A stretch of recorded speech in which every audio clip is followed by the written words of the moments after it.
ครับลำดับต่อไปขอเรียนเชิญผอ.นะครับได้ประกาศขันสีนะครับ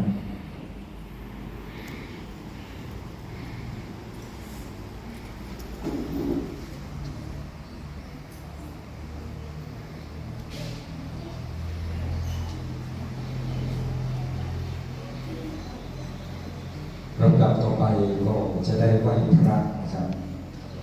กราบพร้อมกันทุกคนนะครับสามครั้ง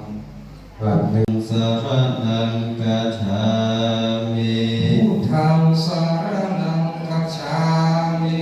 ธัมมังสรณังกัจฉามิธัมมังสรณังกัจฉามิสังฆังสรณังกัจฉามิสังฆังสรณังกัจฉามิทุติยัมปิพุทธังสรณังกัจฉามิทุติยัมปิพุทธังสรณังกัจฉามิภะคะวะโตอะระหะโต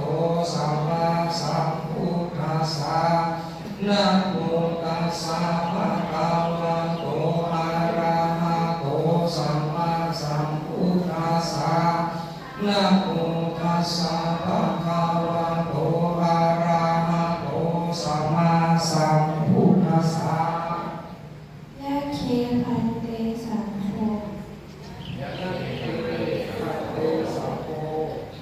ปฏิชานาตุมะยังพันเตเอตังปะทิปะยุคันสัพพะริวะรัง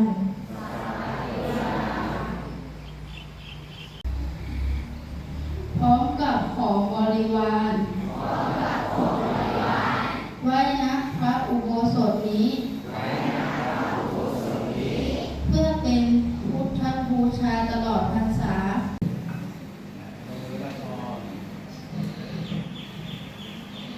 ยะถาวาริวะหาปุราปาริปุเรนติสากลังเอวะเมวะอิโตทินังเปตานังอุปกัปปติอิจิตังปฏิตังตุมหังคิปะเมวะสมิจจตุสัพเพปุเรนตุสังกปาจันโต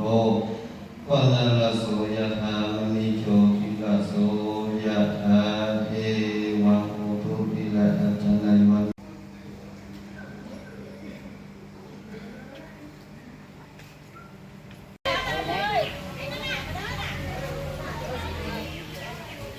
พนมมือไว้ลูกพนมมือไว้ครับพนมมือไว้ครับลูก